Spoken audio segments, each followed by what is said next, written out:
First reading, second reading, gospel. Jesus acts through the priest. Sabi nga natin, the priest is in persona Christi. Siya ang kinakatawan ng Panginoon. Right? Jesus gives himself in the Eucharist. When we receive Holy Communion, Jesus is there. And Jesus gathers with us into one body. He being the head and us being the body. Right? So, if Jesus were only a figure, then sayang naman yung pinagse-celebrate natin ng liturgy.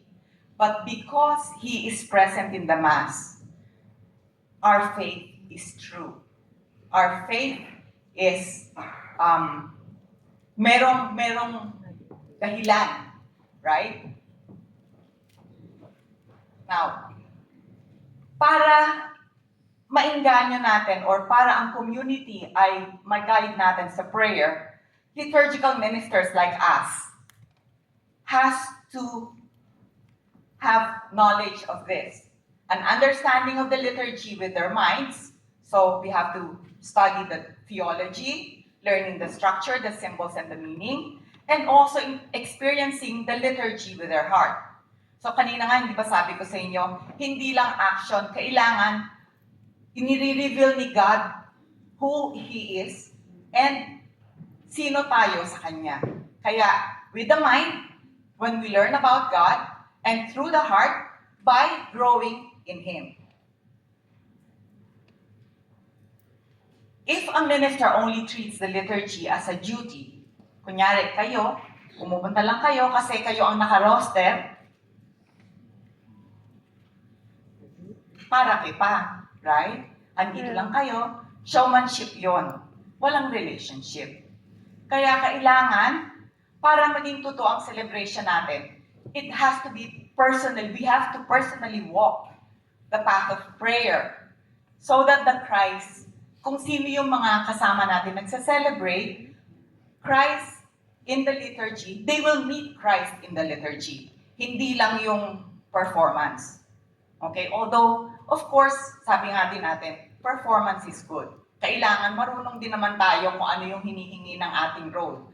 Pero hindi lahat performance. Right? Sabi nga ni, Pope Francis was very, he gave an apostolic letter. Ito yon, yung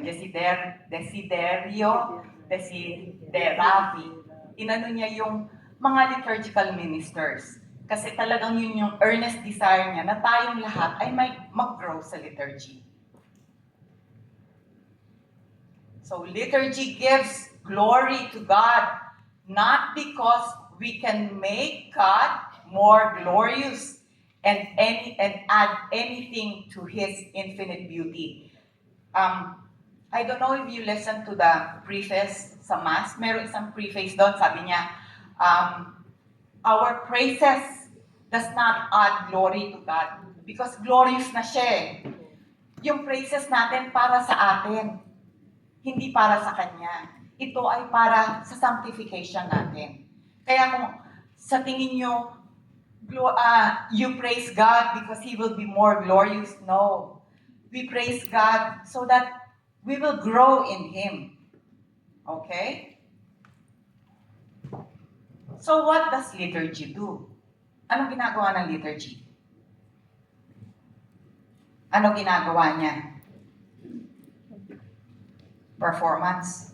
We come to Mass every Sunday to fulfill an obligation.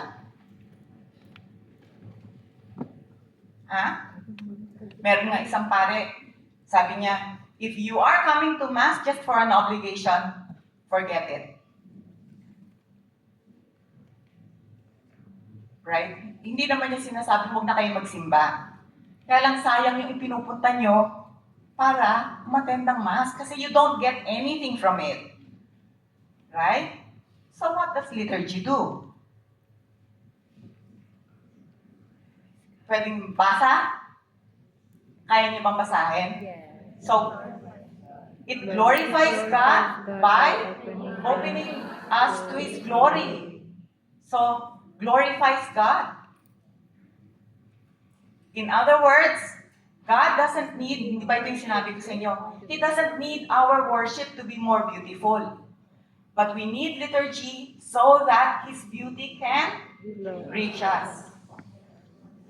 What else? Transform us and shape our lives. Yun ang importante. Maabot niya tayo, mabago niya tayo, at yung buhay natin, ma-shape niya, mahubog niya. So, liturgy glorifies God because it allows His light to shine in us and through us. Okay? So, liturgy, again, doesn't make God any greater. It makes us more capable of receiving and reflecting His greatness. Kaya kung ano natin, yung we glorify God, yes, that is good, that is great. But again, we cannot make Him more glorious by our praises. It is for us, so that we can receive and reflect His greatness. Questions so far? Wala. Mamaya tayo magtatanong, ha? So, we need to understand the why behind how liturgy can transform our participation. Sabi ko nga kanina, kung a-attend lang kayong ng Mass para lang may attendance kayo, para sabihin na hindi, nagsimba ako ng Sunday, parang may kulang. So, how can our participation be transformed? The more we understand the meaning of gestures, the prayers, and the more and the symbols, the more liturgy becomes living encounter rather than a routine. Okay, so umpisahan natin. Gestures and postures. Ano-anong alam yung gestures and postures during the Mass? Genuflecting. During the Mass, nag-genuflect tayo? Hindi Pag pumasok kayo ng simbahan, doon kayo nag-genuflect, right? In front of the tabernacle. Pero during the Mass, anong ginagawa natin? Kneeling, stand, Kneel, stand, sit, right? So, umpisahan natin isa. Standing. Anong ginagawa ng standing sa atin? Bakit tayo tumatayo? Bakit ka tumatayo during the Mass? Readiness Readiness. Readiness for what? for the coming of Jesus. For the coming of Jesus. Tama rin, pero kailan ka tumatayo during the Mass? entrance. We start Sa start, right? So readiness. Okay, good. When else do you start or stand during the Mass? the gospel. Gospel, nag-isip ka ng konti, tita. Bakit? So, readiness at saka sa gospel, tumatayo tayo, right? Bakit tayo nakatayo? Respect, honor. So, kailangan iniintindi nyo rin kung ano yung ginagawa nyo. Baka mamaya sabihan kayong commentator, please be seated for the gospel. Bubudi naman tayo, no? Oh. Ano bang posture ang ginagawa natin during the Mass? Kneeling. Ano ang ibig sabihin when you kneel? Ano ibig sabihin? Bakit ka lumuluhod during the Mass? For preaching and worship. And worship? I mean for praying. Praying. Oh, okay. Who else? Why do you Kneel during the Mass. praying? So we kneel as an act of humility. Diba? Pag tayo ay humble towards the real presence, kailan tayo lumuluhod? Consecration, right? So during consecration, during the Eucharistic prayer, nakaluhod tayo. Now, tingnan naman natin symbols. Ano-ano mga symbols during the Mass, ha? Symbols ang nakikita natin. Sign of the cross, okay? Ano pa? Bowing. Hindi, gesture na yun, symbol. So yung mga symbol, ano?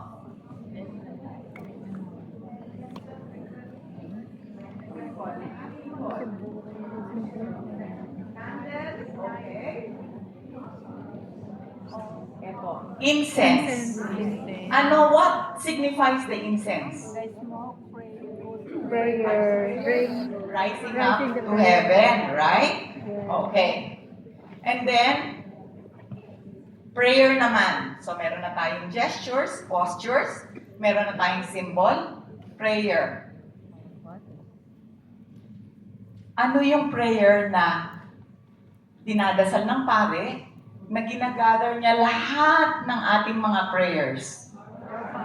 By our Father. Okay. Sabi ko na nga sa inyo kailangan natin ng malaman kung ano. Collect. Hindi ba yung collect? Yes. Yung collect.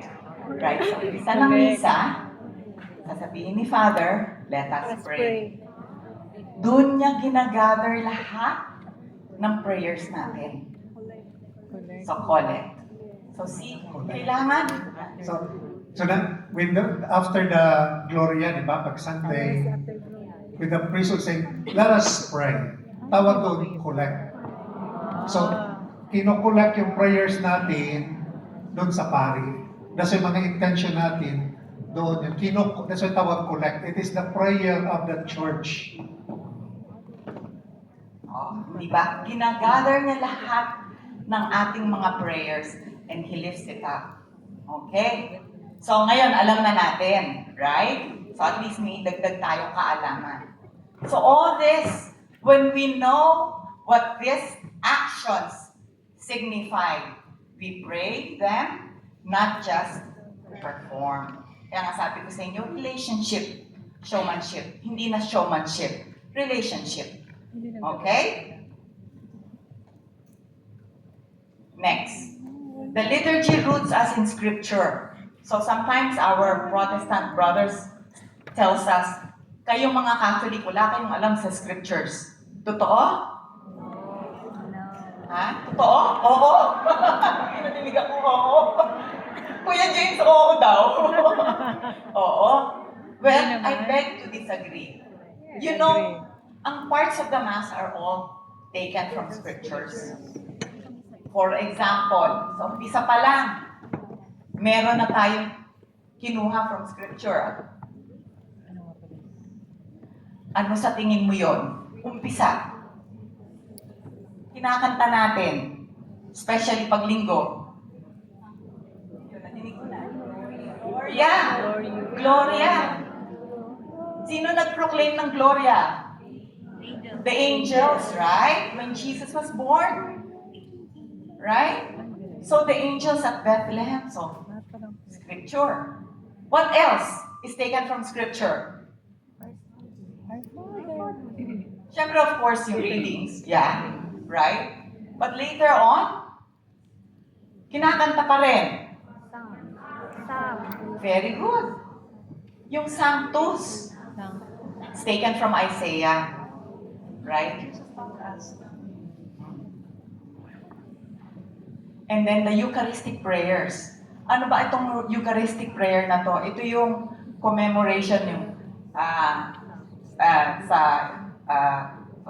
na-mental lang ako. The Last Supper. Yung sa Last Supper, right? The Supper and the Passover. Ito yun yung commemoration niya.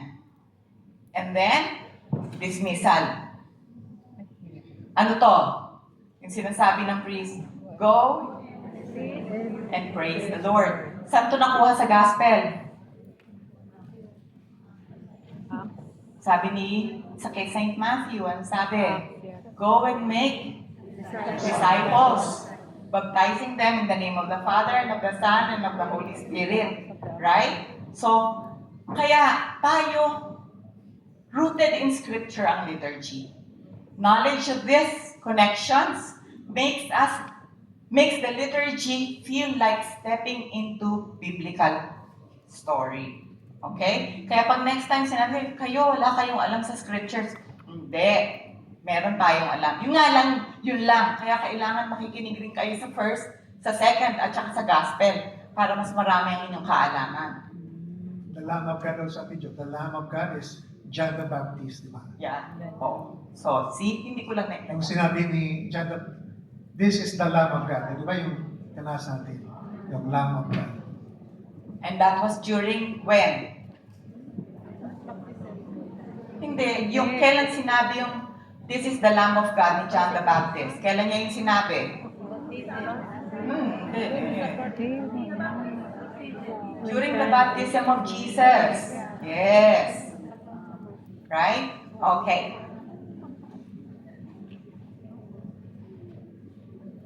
Knowing the liturgy helps us pray with the church and not just in the church. So when you start asking, what do I get out of the Mass? Instead, how is God forming me through the church's prayer? Then, nagdideepen na ang ating relationship with the Lord. Hindi yung ano lang tayo, what do I get from the Mass? Ano nakukuha natin sa misa? But, yung transformation, kailangan yung transformation. Okay? Liturgy teaches us to encounter the mystery. Ano-ano ito? Yung symbolism, yung ancient roots, so from salvation history, theological depth, the heavenly reality, the more we surrender to the mystery with awe and love. Okay. Strengthens community. How can the liturgy strengthen community?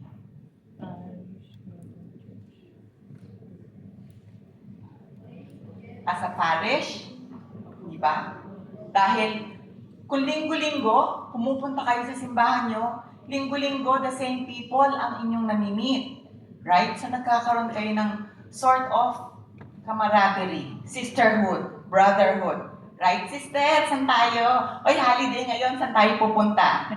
Right? We are also united to the global church, to the communion of saints, to the worship that echoes to heaven. Okay, kaya tayo dito, lahat magkakapatid. This is our community. Right? In conclusion, authentic liturgical formation, we need to learn liturgy from the inside. Not just alam niyo yung rules, alam niyo yung rubrics, but the meaning, the spirituality, and the theology, so that we understand what we celebrate. A celebration that does not evangelize is not authentic. Just as a proclamation that does not lead to an encounter with the risen Lord in the celebration is not authentic. So, kailangan ng celebration natin always an encounter with the Lord. Otherwise, para tayong symbol na maingay lang tayo, right? Wala tayong laman, wala tayong substance. Okay? Then, James, would you like to add? Or Father, would you like to add? Okay, so, that's malalim yung presentation natin, Joe, because that is more of theological sa Eucharistic celebration. So, maybe I will add na once we enter into the Mass, it is the worship of the community. Nawala na yung individuality natin. Parang tayo na yung nag-worship as a people of God, as a body of Christ. Di ba sabi niya, tayo ay naging bahagi ng katawan ni Kristo. So, once with the Mass, wala nang kanya-kanya doon. Hindi na tayo taga-Africa, wala nang Kenya-Kenya doon. Once we enter the Mass, it is the word of the church. The word. That's why hindi sabihin na word ng choir, word ng Eucharistic ministry ng paring, no. Ang paring, that's why here, baguhin natin before yung Vatican, di ba? Yung paring ng Katoliko, Kasi at the time, siya yung nag-o-offer ng Mass. Pero binago ng Vatican II. Kasi tayo pala, pari. Kailan tayo naging pari? Sabi niya, di ba tawag doon ay common priesthood. Ano yon? Common priesthood. Father, ano kayo, Father? Duman kami ng common priesthood, yung sa binyag namin. Yung nabinyagan kami na ordain ministerial priesthood. To do the ministry, anointing, sa mass, confession. So, bago kami nag-ministerial priesthood, natanggap namin ang common o sa misa pala, that's why nabago ng misa pala, kasi pare pala tayo sa binyag, hindi lang ang pare nagmamas. That's why ang pare tawag presider, technically, lalo na sa mga commentator, our mass presider, hindi mass celebrant. Kasi tayo ang nagsiselebrate. So mas maganda, mass presider. Kasi sinong nagsiselebrate? Tayo, pare. That's why hindi pwede palang mag-serve pag hindi nabinyagan. Ano? Kasi hindi wala kang pagkapari noon. Kung gusto kang mag-serve, magbinyag, nandun yung pagkapari mo. Di ba, tingnan ng katabi mo, mukha bang pari niya? Or makapal ang makeup? Okay, so, yun ang sabi niya, that makes us priests. That's why, sa catechesis natin, di ba, pwede in case of emergency, di ba, na hospital o sa bundok, i-desire niya ng pabinyag, walang pari. Eh, kung pupunta ka doon, malayo pa, pwede mo siya binyagan. In case of Emergency. katabi mo ko. Katabi mo yung asawa mo, ito binyagan. Okay. So, pero, halimbawa, pag nakasurvive siya, kaya gusto, wait, nadiling doon, yun ang parang may record sa simbahan, binyagan siya ng pari for, kasi in case, yun ang baptism by yung desire niya. Pero nandun ka, katoliko ka, pari ka, common priesthood, you can, but in case of emergency. So, doon lang sa binyag lang yun ina-apply. Kung walang pari nag-mass, in case of emergency, yun. Oh, talaga. So, doon lang sa binyag. Okay? So, yun ang dagdag doon kay Ate Jo na every time we gather, that is gathering of one body of Christ. That's why, kung napansin nyo nga sa liturgical celebration natin, bago natin tanggapin ang communion, maging isa tayo. Diba? Nag-peace be with you tayo. Bago natin tanggapin as a body, tanggap-tanggap ka pero hindi ka naging bahagi sa katawan ni Kristo, may kagalit ka, parang kasi ito magapa as a body. Diba? Even sa umpisa, napansin nyo sa umpisa, kumpisal ba yun? Kumpisa man ako, I confess to Almighty God. Diba? Hindi na individual yun. As a body, once sa misa tayo, bilang katawan ni Kristo para handa tayo, worthy tayo as a body. Nag-confess Almighty God. Okay? So, hindi siya individual confession. Nagkumpisal ako kanina sa misa. Nagkumpisal ako. Nag-confess ako yun. To show that we are in solidarity, that we ask contrition para ang celebration natin kaaya-aya sa Panginoon. Para ikaw maglimutan. You know, pag sometimes yung mga choir, pakisabi lang sa kanila, di ba? Let us pause for a moment, especially sa lector muna, sa lector, we pause for a moment and let us acknowledge our sins. Di ba may silence? Hintay mo muna yung pari, I confess. Siya yung mag-intone. Tawag doon, intone. Anong tawag noon? Intone. Siya mag-intone, I confess Almighty God. Yung commentator, siya lang susunod. Hindi siya na, let us pause for a moment. Sabi ng commentator, I confess. Ano na? Hindi pa nga. Ang pari intone. Hintay pagkatapos, I confess Almighty God. Susunod ka kaagad. Hindi ikaw mag-lead kasi hindi ikaw nag-preside. Sinong nag-preside? Pare. Siya yung mag-intone sa saluin ng commentator. So, ganoon din sa choir. Palagi ito. Di ba sa ngayon, confess Almighty God, after my brother, Almighty God, di ba may absolution, no? Pag kinanta, kung hindi kakantahin yun, sasabihin ng pare, Lord have mercy, Christ have mercy. Pag wala, kakantahin yung Lord have mercy, gano'n. Halimbawa, pag yung iba, sinabi na, let us pause for a moment, acknowledge our sins. Tapos mamaya kakanta ko yung one, Lord. Mag-confess ka muna. I confess. Pero dalawang part yan, kasi meron doon isa na, Lord, I'm not worthy. Lord, have mercy. Christ, have mercy. Lord, forgive us our sin. Lord, have mercy. Pwede yun. Dalawang option kasi yun. Pero pag magsinabi mo, I confess Almighty God, meron din yung Lord, have mercy na kakantahin. Pero, huwag ka agad papasukan ng kanta. Hintay mo muna ang sabi ni Father, I confess, kakantahan. Pag walang kanta, alam ni Father, sabi ni Father, Lord have mercy. Lord have mercy. Christ have mercy. Tapos Gloria. Nakuha ba?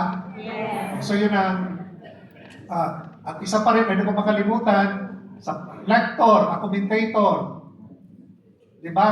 Pag sa gospel, di ba? Anong sinasabi ng commentator? Iba, let us all stand for the gospel acclamation. Tama ba yun? We stand for the gospel. Yung acclamation, di ba, kata, hallelujah, hallelujah, the Lord is my shepherd and I shall want, hallelujah, hallelujah. Yung acclamation, yung maliit na isang sentence. Yan ang acclamation. So we stand, not for the acclamation, we stand for The gospel. So, hindi pala proper yung sabi, let us all stand for the acclamation. Kung may acclamation, pag gospel, hindi na upo. So, let us all stand to honor the gospel. Or let us all stand for the gospel.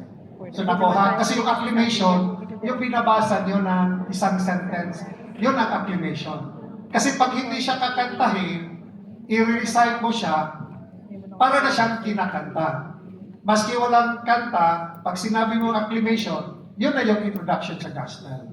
Para hindi ko makalimutan. Baka mamay makalimutan. Okay, so masyadong mahaba yung additional ko. Later on, wala bang question regarding kay Ate Jo kanina? Yung meaning ng mass, symbols, importante yung symbols. Bakit nakaluhod? Kasi walang arthritis. Humility, di ba? Parang pinaka-adoration. I-remember natin yan. At yung pagpasok pala ng simbahan, di ba? Sa simbahan, meron tayong tinatawag na although may mga simbahan dito na walang tabernacle doon. Yung tabernacle nila na doon sa likod. Like St. Thomas, Annunciation. Pero pag nakita niyong tabernacle, doon tayo magbabaw. Naintindihan? Hindi doon sa malaking image. Kasi yung tabernacle, di ba, that's why may kandila. Doon siya present. Kung saan yung tabernacle, doon ka titingin. Doon ka luluhod. Doon ka yung issue mong respect. Hindi doon sa big, kung walang tabernacle, doon ka sa yung respect na yung representative presence ng Panginoon. Okay, yung sa tabernacle. Okay? So now let us welcome Brother James Andaya.